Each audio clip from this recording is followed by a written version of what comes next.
Before I go into App Store optimization, I want to talk a little bit first about app creation, because if you create an app that is great and desirable, it's an app that people want, it will make your app, the potential of your app, that much more successful. And it'll make your App Store optimization efforts much, much easier, and you'll find it's a lot easier to get traction. Now, this is not an app creation course. I have other courses that go much more in depth into app creation, but I felt that this is an important enough topic to go into for this App Store optimization course. So let's get right into it. I'm not going to go in depth, but here are some quick tips. So back in the graphic that I had created, the yellow circle represents the app creation process. And ideally, you want to create a great and desirable app. And so what makes a great and desirable app? You want to create a great app that people want, and this will make your ASO efforts easier and more successful. So obviously, don't make an app that nobody wants, and you also don't want to make an app that sucks. You may make an app that somebody wants, but if it sucks, it's still not going to do very well. So instead, consider these 4 things. You want to make an app that's desirable, it's usable, it's appealing, and it's functional. So if you look at pretty much all apps that are out there that are successful, they fulfill all 4 of those things. And so when you're creating an app, you want to make sure that you're putting a lot of effort into those 4 things, that it's desirable, it's usable, it's appealing, and it's functional. So you have to ask yourself, what purpose does this app serve? What need will it fulfill? And so, and even if the need is just killing time or entertaining someone for a few moments, that could still be a very purposeful app. And so, and we've seen in games and in entertainment apps some of the most silly types of apps, and yet they still do very, very well. So, and yet all of those apps, even though they're silly or stupid, they still fulfill a purpose. They still serve a need. And so that's what makes them do well. So another point is to do one thing and to do it well. Don't try to be a jack of all trades, an app that does everything, but just focus in on doing one thing and doing it well. So how do we do this? Don't come up with an idea and just run with it. Don't rely on family and friends to give you an app idea. An app idea alone is not good enough. And typically a process for someone new at this scene, it'll go like this. They'll come up with an app idea, they'll think it's brilliant. Then they'll tell their friends and family, and their friends and family will support it. Or another scenario is a friend or a family member finds out that you're making apps, and they'll come to you with an app idea. And they'll say, hey, this will do really well. You should do this, and this for an app. And you'll think about it, and you'll be like, oh yeah, that sounds like a pretty good idea. And someone new at this may run with that and create something and find out nobody wants it, or it doesn't do well at all, even though initially you thought it was the most brilliant idea ever. So to save yourself from that process, and I mean, I've seen this time and time again where someone really invests too much effort into creating an app that does not do well. What you want to do instead is validate it. You want to validate your app idea. So how do you do this? There's many ways to do this. And the most obvious and probably the best way is to look in the top charts of the app stores and look into your category, search for the search term that aligns with the app that you're trying to create, and take a look and see what the market is demanding. See what the market is saying, this is what we want. This is the need that we need fulfilled, and that's why these apps are doing so well. So when you look at the top charts, you instantly get a picture of the here and now of what's hot and what people are desiring at this moment. And there are other ways. There's like Google search. You can use the keyword planner tool. You can look at Google Trends. There's ASO tools. There's a lot of different things. But I think the best method to start with is to look in the App Store itself. Now, you may be asking, what if I have this idea that nobody's ever thought of before, and it's, you know, it's going to be earth shattering because it's so new and so off the edge, it's so cutting edge, and it'll just blow people away. Now, I don't want to discount the fact that someone may come up with an idea that's just completely new and no one's ever thought of before. But the element of risk in doing something like that is extremely high. And I've seen people invest like a year of their time and tons of money and all this effort in something that they thought was going to take the world by storm and you know, be the next, you know, $20 billion purchase. And I've seen it fall flat, and people are just so devastated. So if you're new to this game, or if you're, you know, you don't have the super deep pockets of some of these companies, I would avoid doing that, because more often than not, and the chances are that you've thought of something completely new that no one else has come up with, is pretty slim. And so I would stick to using a validation method of looking into the App Store, looking into all these different search tools, and find out what the market is demanding. Find out what the market wants and what they're looking for, and use that method as a way to validate your idea, to make sure that it is something that will have a good chance of success. So just to point out as a different angle of this is, your idea may already exist as an app. And like I was mentioning before, that's not necessarily a bad thing. In fact, it's probably a good thing that someone's finding some kind of success in it, that they have an app that they published on the App Store.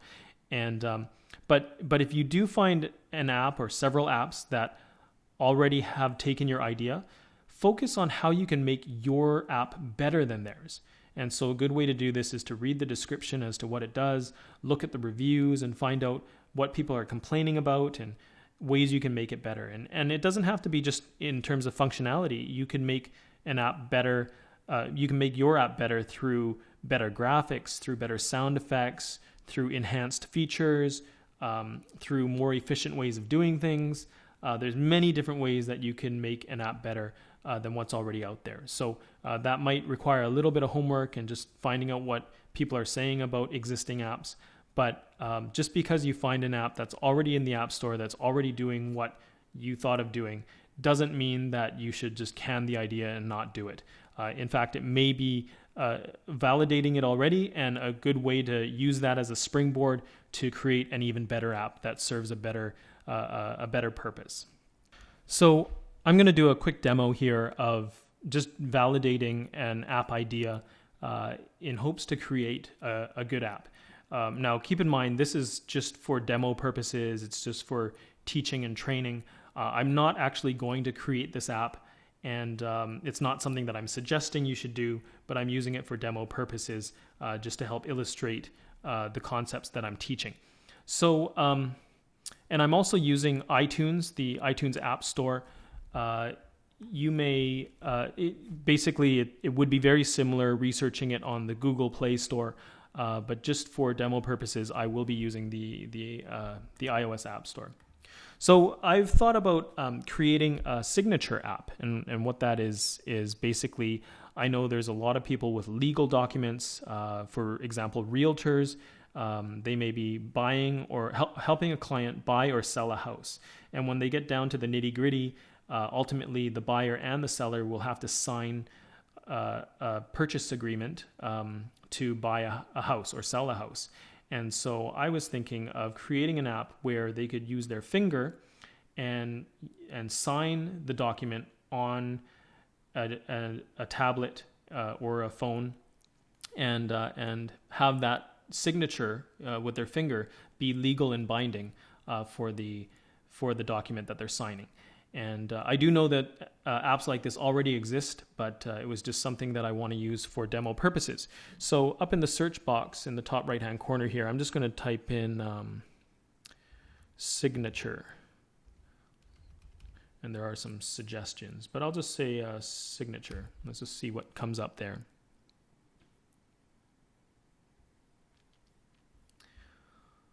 So there's a whole bunch of apps here.